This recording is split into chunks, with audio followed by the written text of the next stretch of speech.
사도행전 16장 35절에서 40절까지 보겠습니다.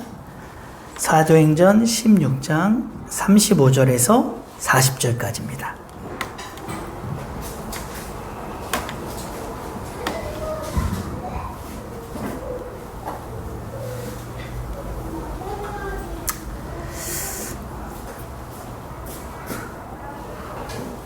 우리 다 같이 한 목소리로 합독하시겠습니다. 사도행전 16장 35절에서 40절입니다. 우리 다 같이 한 목소리로 합독하시겠습니다. 시작.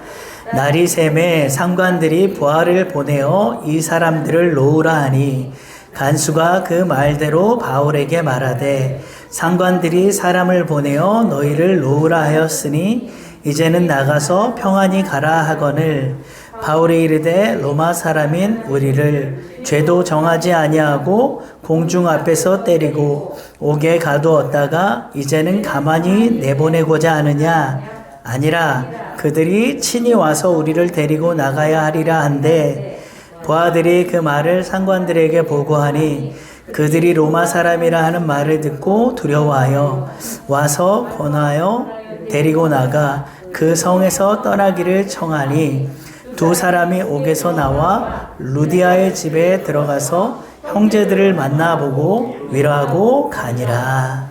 아멘. 할렐루야. 오늘도 예배 자리에 나오신 여러분 사랑하고 축복합니다. 바울과 실라가 빌립보에서 점치는 그 여종 속에 그 귀신을 내쫓는 바람에 그 여종의 주인들에게 고소를 당하고 옷이 찢기고 또 많은 매를 맞고 또 옥에 갇히는 일이 있었죠. 그런 와중에도 바울과 실라가 하나님께 기도하고 찬송함으로써 또 그 고난 중에 그러한 모습을 보였을 때에 하나님께서 또 그 가운데 역사하셨던 큰 지진이 나고 옥토가 흔들리고 옥문이 열리고 착고가 풀리는 그런 놀라운 역사가 일어났죠. 이것이 뭐 우연히 일어난 일이라기보다는 하나님께서 계획하셨던 그런 행적이었음을 우리가 알 수가 있습니다. 이 일로 인해서 이제 자고 있던 간수가 이제 죄수들이 다 도망간 줄 알고 자결하려고 하자 이제 바울과 실라가 네 몸을 상하지 말라. 우리가 다 여기 있다. 이렇게 말함으로써 그것이 계기가 되어서 이 간수와 또 간수의 가족들에게 복음이 전하여지고 그들이 예수 믿고 영접하게 되는 놀라운 역사가 있었습니다. 여러분 복음을 전하거나 하나님의 일을 하다 보면요. 이 바울과 실라처럼 때로는 억울한 일을 당할 때도 있고요. 도무지 이해가 안 되는 상황들이 벌어질 때가 있습니다. 그러나 고난 뒤에는 항상 하나님의 깊고 오묘한 뜻이 숨겨져 있기 때문에 우리가 현 상황에 대해서 원망하기보다는 더 그럴수록 기도함으로써 하나님의 뜻이 무엇인가를 헤아리는 것이 좀 더 성숙한 신앙이 아닌가 생각이 됩니다. 바울과 실라가 이 감옥의 이 간수에게 복음이 전해질 줄, 그에게 하나님의 구원의 계획이 있었을 줄 어찌 알았겠습니까? 그래서 우리가 이럴 때가 많아요. 하나님이 이래서 이렇게 하시는 거구나. 이렇게 지나고 나서야 알게 되는 경우가 많죠. 그런데 기도를 안 하면요. 그런 일이 왜 이렇게 진행이 되었는지 하나님이 하신 일인지 아닌지를 전혀 알 수가 없는 것입니다. 그래서 우리 주님의 교회 성도님들은 늘 기도하는 분들이 되시길 축복합니다. 섣불리 판단하거나 낙심하거나 실망하거나 불평하기보다는 하나님의 뜻이 무엇인지를 깨달아서 어떤 상황에서도 찬송할 수 있는 그런 분들이 되시길 축복합니다. 자, 오늘 본문은요. 바울과 실라가 이제 옥에서 석방되는 사건이 기록되어 있습니다. 이 빌립보 사역의 결말이라고 할 수가 있는데요. 35절 한번 읽어보겠습니다. 35절 시작. 날이 샘에 상관들이 부하를 보내어 이 사람들을 놓으라 하니. 자, 상관들이 갑자기 바울과 실라를 이제 석방하라고 지시를 합니다. 집정관들이 밤새 하나님을 만나 두려움이 생겨서 석방을 지시한 것인지 아니면 뭐 그 사건의 진상을 제대로 파악해서 석방을 명령했는지 정확히 언급은 되어 있지 않지만요. 아마도 이제 전날 간 이 태용이나 투옥만으로도 처벌이 충분했다고 판단이 되어서 석방을 명령한 것 같아요. 그런데 여기서 중요한 것은 바울과 실라가 이제 새벽까지 간수의 집에서 이제 그 간수와 그 온 집안 식구들에게 복음을 전하고 막 구원의 은혜를 베풀었잖아요. 그런데 이 바울과 실라가 다시 감옥으로 돌아왔다는 거예요. 이제 복음의 짐 외에는 어떠한 짐도 그 간수와 가족들에게 지우지 않기 위해서 다시 감옥으로 들어간 이 두 사람의 행동이 참 너무 놀랍지 않습니까? 저 같으면 들어가기 되게 싫었을 것 같아요. 옥문 열렸죠. 또 그 간수가 또 은혜를 받아서 자기 집에 초청해서 그 새벽에 또 그런 놀라운 그 역사가 일어났으면은 또 그 길로 다른 곳으로 이렇게 가고 싶은 마음도 있었을 것 같은데 바울과 실라가 다시 또 감옥으로 들어갔다는 거예요. 사도행전 12장에 보면요, 베드로도 감옥에 갇힌 적이 있었잖아요. 근데 주의 사자가 찾아와서 그때도 옥문이 열리고 착고가 풀려 탈출하게 된 사건이 있었어요. 아마도 그때는 간수를 향한 하나님의 구원의 계획이 없었던 것 같아요. 그래서 베드로는 곧장 이제 주의 형제들이 모여 기도하고 있는 마가의 다락방으로 갔던 것을 볼 수 있지 않습니까? 그런데 바울은 간수와 그 온 집 사람들에게 복음을 전하고 나서 다시 감옥으로 들어갔다는 거죠. 옥문이 열렸을 때나 간수 집에서 나올 때나 다른 곳으로 도망갈 수 있는 기회는 얼마든지 있었어요. 그러나 바울과 실라는 모든 일을 정말 하나님을 전적으로 의지하고 신뢰하는 자들이었기 때문에 구원받은 간수를 위해서라도 기꺼이 또 다시 들어간 거죠. 물론 하나님의 이 전적인 인도하심이 있었지만요, 바울의 이 형제를 사랑하는 마음과 그 믿음의 이 의리가 참 감동적이지 않을 수가 없어요. 바울은 자기만 살려고 하지 않았어요. 나만 살자 하고 도망가 버리면 이제 막 예수를 믿게 된 초신자인 그 간수가 그 뒷감당이 너무 힘들지 않겠습니까? 실제로 사도행전 12장에 보면요, 베드로의 이 탈옥으로 인해서요, 그 헤롯이 베드로 대신 이 간수를 처형해버리는 그런 일이 있었어요. 여러분, 그래서요, 그리스도인으로 산다는 것, 이 복음 전도자로 산다는 것은요, 어느 정도 희생을 감수해야 되는 일입니다. 한 영혼을 구원할 수만 있다면 내가 좀 손해를 보기도 하고 또 양보를 할 수도 있는 그런 마음이 있어야 되는 것이죠. 나만 살고자 하는 마음으로는요, 영혼을 구원할 수가 없어요. 희생과 또 어떤 각오와 그 결단이 같이 행하여질 때에 하나님의 역사하심을 보게 되는 것입니다. 자, 그랬더니 결국 어떻게 됩니까? 그들을 풀어주라고 하는 이 석방 명령이 내려진 것이죠. 만약 바울과 실라가 도망가 버렸다면요, 그들이 자유의 몸은 될 수 있어요. 그렇죠? 그런데 계속 도망자 신세를 면치 못했을 거예요. 탈옥주 신분으로 다녀야 되고, 또 그 구원받은 간수와 또 그 가족들 상당히 곤란해졌겠죠. 하나님은요, 선하신 분이고 아름다운 분이시기 때문에 모든 일들을 다 이렇게 아름답게 하시는 분이에요. 그래서 이 바울과 실라의 입장만 생각하는 게 아니야. 하나님은 더 넓게 구원받은 성도들을 다 이렇게 폭넓게 생각하시는 분이시기 때문에 우리가 정말로 다르시다는 거죠. 그래서 36절에 보면 그 간수가 바울과 실라에게 이제는 뭐라고 합니까? 나가서 평안히 가라고 이렇게 말을 해요. 이 말 속에는 이전에 이제 탈옥의 기회도 주어졌었고, 또 간수 자신의 힘으로 내보내지 못했지만 이제 정식으로 이 집행관의 이 명령이 떨어졌으니까, 그러므로 이제야말로 평안히 가라는, 이 간수가 얼마나 감개무량한 그런 마음이 있었겠어요. 어찌 보면 이 간수에게 있어서 바울은요, 은인과 같은 사람이에요. 구원의 은혜를 베풀어 주신 영적 그 스승과도 같은, 영적 은인과도 같기 때문에 정말로 한시라도 빨리 이 바울과 실라가 이 감옥에서 나가기를 누구보다도 간절히 바랬던 사람이 아니었겠습니까?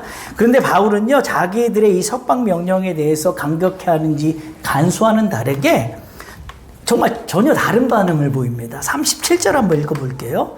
37절 시작. 바울이 이르되 로마 사람인 우리를 제도 정하지 아니하고 공중 앞에서 때리고 옥에 가두었다가 이제는 가만히 내보내고자 하느냐? 아니라 그들이 친히 와서 우리를 데리고 나가야 하리라 한데. 자, 바울은 석방 소식을 듣고서 기쁘게 여기며 당장 감옥에서 나가지 않았어요. 저 같으면요. 와, 어시구나, 좋다, 이제 잘 됐다. 이제 일단 여기서 나가고 보자. 이렇게 생각했을 텐데 바울은 달랐어요. 이 빌립보 간원들의 아주 불의한 이 행정을 지적하고 책망을 하는 거예요. 바울은 먼저 자신들이 로마 시민권을 지닌 자임을 강조했어요. 당시에 이 로마 시민권은요, 우리가 생각하는 것 이상의 엄청난 권력이었어요. 로마 시민권을 가진 사람은요, 로마 이 제국 이 영역 안에서 그 어느 누구도 함부로 대할 수 없었고요. 로마 시민권자들은 이 로마 제국의 그 보호 아래서 로마 제국 어디든지 여행을 할 수 있었어요. 또한 본인의 동의 없이는요, 어느 지방의 법률에 따라서도 재판을 받지 않을 또 그러한 권리가 있었어요.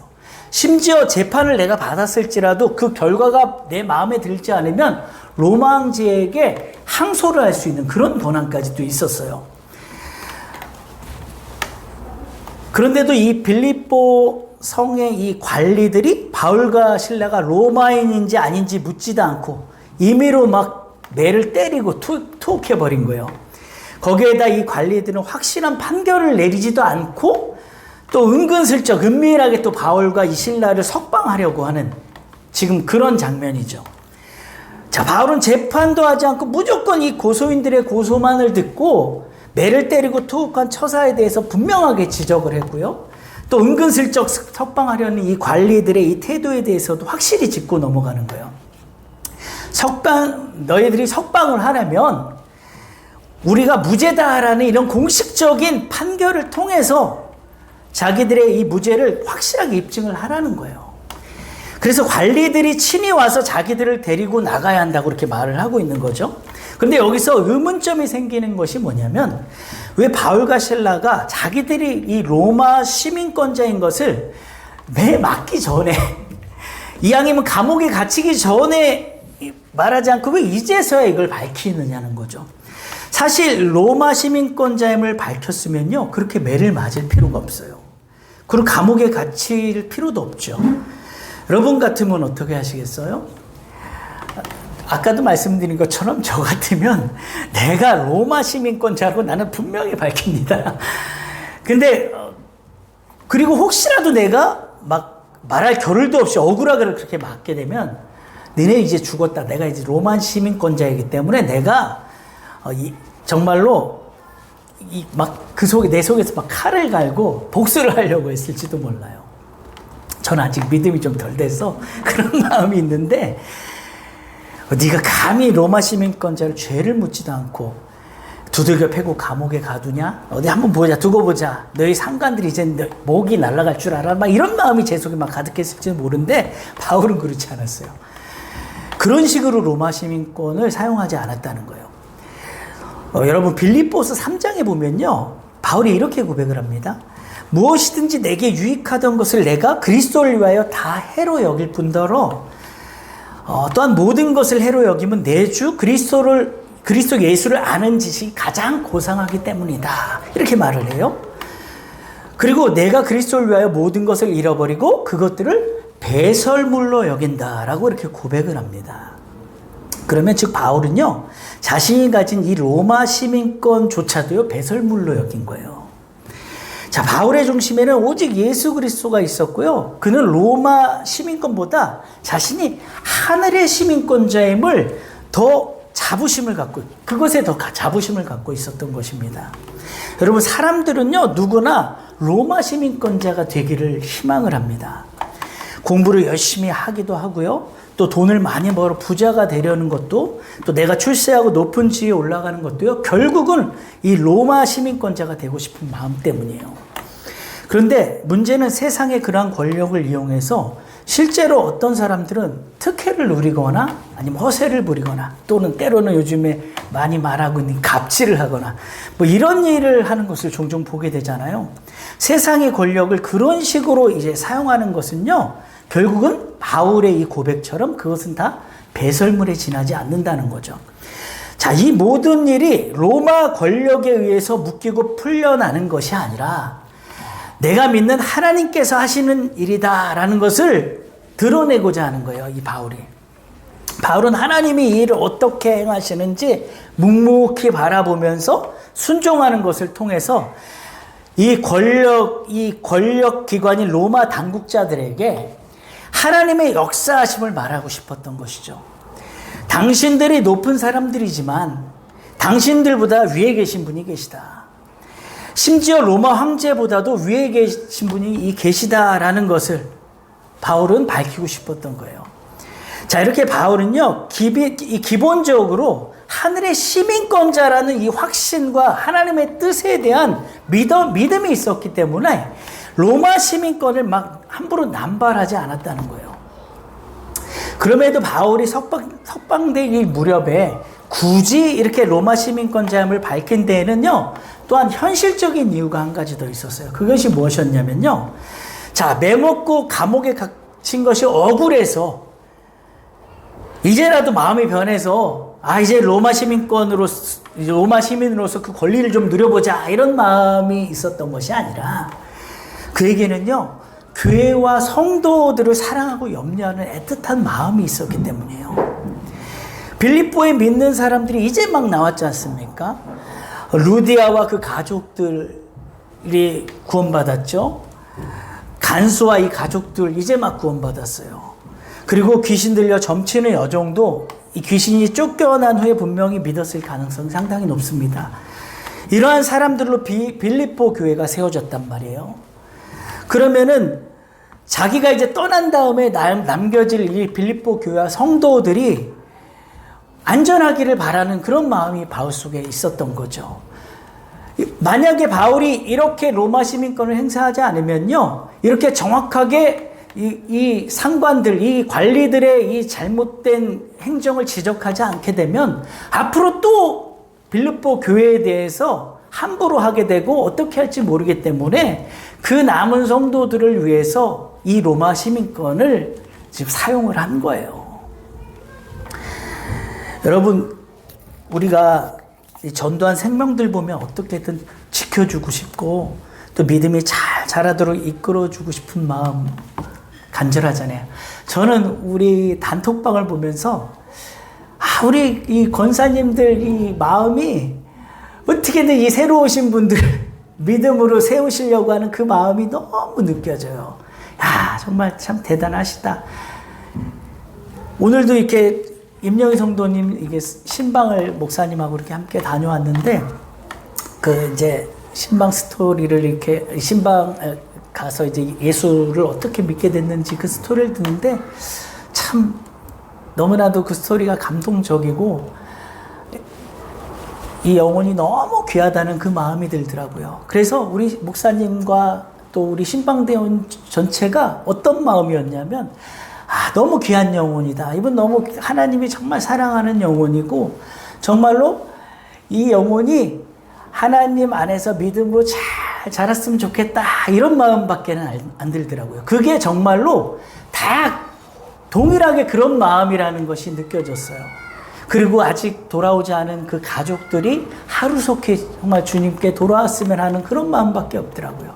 그러니까 오늘 이 본문의 이 바울의 심정도 그 로마 시민권을 굳이 드러내면서 정말로 빌립보 교회 성도들을 그 사랑하고 염려하는 그 마음이 그 속에 녹아져 있었다라는 거죠. 그리고요, 여러분, 바울이 이 로마 시민권을 배설물을 여겼지만 그렇다고 그가 로마 시민권을 버리거나 포기하지는 않았어요. 끝까지 지니고 있었어요. 그리고 그 로마 시민권을요, 또 한 번 결정적으로 사용할 때가 있었는데요. 나중에 보면 바울이 오늘 본문의 상황과 비슷하게 또 옥에 갇히는 경우가 있어요. 근데 그때는 로마 시민권을 사용해서요, 황제에게 이제 항소를 하는 거예요. 로마 시민권자에게는 항소할 수 있는 그런 권한이 있다 그랬잖아요. 굳이 석방을 시켜준다 하는데도 자기는 로마 황제에게 항소를 하겠다는 거예요. 그래서 결국은 이 바울의 4차 전도 여행이라 할 수 있는 그 로마 그 전도를 위해서 일부러 황제에게까지 항소를 하는 로마 시민권을 또 그렇게 사용해서 결국은 로마로 압송되어 가는 그러한 또 일들이 있었다는 거죠. 그래서 복음의 이 로마를 향한 이게 복음의 전도의 그 문을 열기 위해서 그 전도의 기회를 삼기 위해서 또 한 번 이렇게 로마 시민권을 사용했다는 거죠. 그래서 로마 시민권 자체가 나쁜 건 아니에요. 문제는 그 로마 시민권을 누구를 위해 어떻게 사용하느냐가 중요한 거죠. 그래서 앞에서도 말씀드린 것처럼 그 로마 시민권을 나를 위해서 내 유익과 허세와 어떤 특혜를 위해서 사용하면요, 말 그대로 그것은 그냥 배설물이에요. 하지만 그것이 복음 전도의 기회가 되고 복음을 전하는 도구로 하나님 나라를 확장할 수 있는 그런 역할로 사용되어진다면요, 오히려 하나님의 영광이 드러나는 일이 되겠죠. 그래서 바울은 로마 시민권을 돈을 주고 산 것도 아니고 태어날 때부터 그냥 로마 시민권자였어요. 그래서 그가 그 특권을 자신을 위해 사용하려면요, 바울은 얼마든지 행사할 수 있었지만 그는 작은 것 하나라도 자신을 위해서 이 로마 시민권을 사용하지 않았다라는 거죠. 그래서 저는 여러분이 세상에서 높은 자리에 계시거나 아니면 높은 자리에 가시길 원하신다면, 아니면 많은 부를 축적하셨거나 아니면 또 많은 부를 축적하기를 원하신다면, 어떤 영향력을 행사할 수 있는 그런 위치에 계신다면 반드시 그것을 복음 전도의 기회로 삼으시라고 이렇게 분명하게 말씀을 드리고 싶습니다. 그래서 요셉이나 다윗이나 다니엘 같은 사람도요, 세상의 그 높은 자리에 있었는데 그것을 어떻게 했습니까? 그 권력을 하나님의 영광을 위해 사용을 했던 것을 볼 수 있지 않습니까? 그리고 하나님의 이름을 널리 전하는 데 사용했던 것을 우리가 보면서, 그래서 이들이 후손들에게 믿음의 사람들로 이렇게 지금까지도 기억되지 않습니까?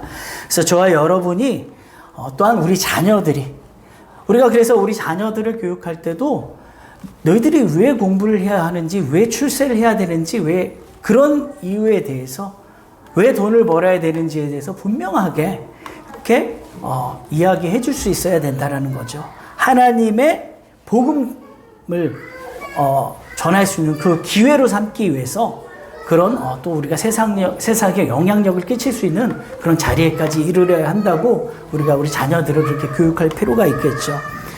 그래서 다시 본문을 보시면은요, 바울이 로마 시민권자임을 밝히자 상황이 완전 역전되었어요. 38절 39절 한번 또 읽어보겠습니다. 시작. 부하들이 이 말을 상관들에게 보고하니 그들이 로마 사람이라 하는 말을 듣고 두려워하여 와서 권하여 데리고 나가 그 성에서 떠나기를 청하나.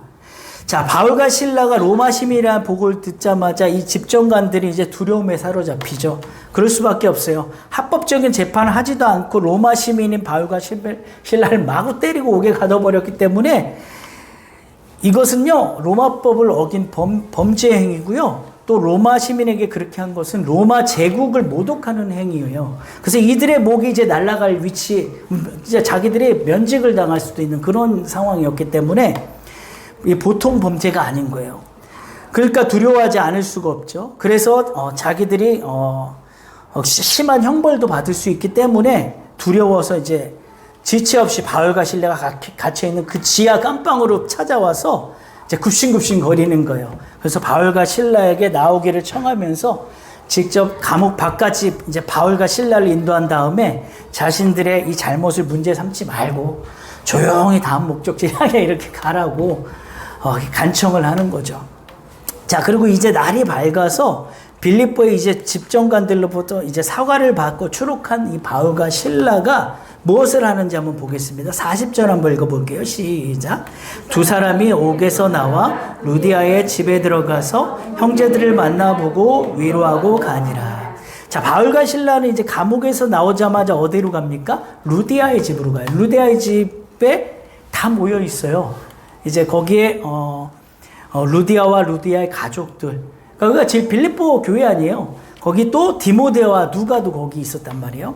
그래서 바울로부터 복음을 듣고 예수님을 영접하고 세례받은 그 루디아와 가족들, 최초의 그 유럽 이 성도들이 있는 그곳으로 이제 향하는 거죠.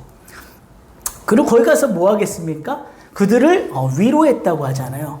어떻게 위로합니까? 자기들이 하나님께서 자기들에게 행한 일들을 그대로 간증을 하는 거죠. 우리가 잡혀가서 심한 매질을 당했지만 정말 그 가운데서도 하나님이 어떻게 하셨고, 우리가 감옥에 갇혔는데 하나님이 어떻게 역사하셨는지를 그대로 간증하는 거예요. 그러한 가운데서도 정말 옥토가 막 지진이 나고 옥토가 열리고 옥문이 막 열리는, 옥토가 움직이고 옥문이 열리고, 또 그로 인해서 간수가 구원받게 되고 그 간수와 또 그 간수 가족이 또 복음을 듣게 되는 이 모든 일들을 하나하나 다 간증을 하고, 또 로마의 시민권임을 밝혔을 때 그 로마 그 집행관들이 또 이렇게 기꺼이 이렇게 우리를 나가라 이렇게 해주었다, 이런 이런 간증들을 통해서 그들을 위로했던 거죠. 자, 그런데 이 믿음의 형제들이 그로 인해서 참 많은 은혜를 받았을 것 같아요. 얼마나 또 울부짖어 기도했겠어요. 자기들이 이제 막 예수 믿고 구원받았는데 자기들에게 복음을 전해주었던 자기들의 스승과도 같은 사람 둘이 옥에 갇혀서 그렇게 두들겨 맞고 옥에 갇혀 있으니까 또 얼마나 이를 위해 또 기도했겠어요. 그런데 그 기도에 하나님이 또 응답해 주셔서 또 이렇게 또 풀려나게 되고 와서 이렇게 간증을 해주니 아마 엄청난 위로가 됐을 거고 은혜가 넘쳤을 거예요. 자, 근데 우리가 여기서 또 하나 알 수 있는 것은요, 이 위로하다, 이제 위로했다고 하잖아요. 근데 위로하다라는 말, 이 헬레어 동사가요, 권면하다라는 뜻도 있어요. 그러니까 바울과 실라가 그들이 감옥에서 겪은 일을 간증만 한 것이 아니라 자신들과 함께 하신 하나님의 이 말씀으로 그들을 권면하고 또 가르쳤던 것이죠. 그것이 진정한 또한 그들에게 위로가 되었다는 거예요. 우리가요, 위로라 하면 보통 이제 사람들이 만나면 얼마나 힘드시겠냐고 이렇게 물어보고 하는 것만을 이렇게 생각을 하는데, 물론 그것도 위로지만요, 진정한 그리스도인의 위로는 거기에서 그치지 않고 더 나아가서 하나님이 하신 일들을 간증하고 하나님의 말씀을 잘 가르쳐서 믿음으로 설 수 있도록 하는 것까지를 포함하는 것이 바로 진정한 그리스도인의 위로입니다. 그러니까 우리가 뭐 그 사람의 형편을 공감해 주는 것에서 끝나는 것이 아니에요. 그것은 이제 세상에서는 보통 이제 상담할 때에 그냥 그 사람 이야기를 들어주고 그냥 공감해 주고 거기서 끝나는 거지만, 우리가 그리스도인들이 할 수 있는 위로는 또 내가 만난 하나님과 또 하나님의 말씀으로 잘 가르치는 것까지 하는 것이 진정한 위로입니다. 그렇죠? 그래서 우리 주님의 교회 성도님들이 많은 주의 분들에게 이 사람의 위로에서 끝나는 것이 아니라 진짜 하나님의 참된 위로를 전하는 분들이 되시기를 축복합니다. 자, 이제 말씀을 좀 정리하겠습니다. 여러분, 한 교회가 세워지기까지는요, 그만큼 희생이 따르는 것이죠. 때로는 우리의 권한을 포기해야 될 때도 있고 그로 인해 억울한 일을 감당해야 할 때도 있습니다. 그러나 우리의 권한과 권력이 때로는 복음을 전하는 수단으로, 교회를 더욱더 견고히 세워가는 방편으로 사용될 수도 있다는 것이죠. 우리의 권력이 하나님의 영광으로 사용되기 위해서는요, 먼저 중요한 것은 우리 속에 하늘의 시민권에 대한 이 확신과 자부심이 있어야 돼요. 그러니까 우리가 로마 시민권, 이 땅의 권력을 사용하기 위해서는 먼저는 하늘의 시민권자라는 확신이 있어야 되고, 그것에 대한 자부심이 있을 때 이 땅의 이 로마 시민권을 하나님 영광을 위해 바르게 잘 사용할 수 있다라는 거죠. 그래서 우리 주님의 교회 성도님들이 교회를 세우기 위해서 때로는 내게 있는 이 특권을 내려놓을 줄도, 또 때로는 사용할 줄도 아는 지혜로운 분들이 되시기를, 또 함께 건강한 교회를 만들어 가신 분들이 되시기를 예수님의 이름으로 축원합니다. 자, 우리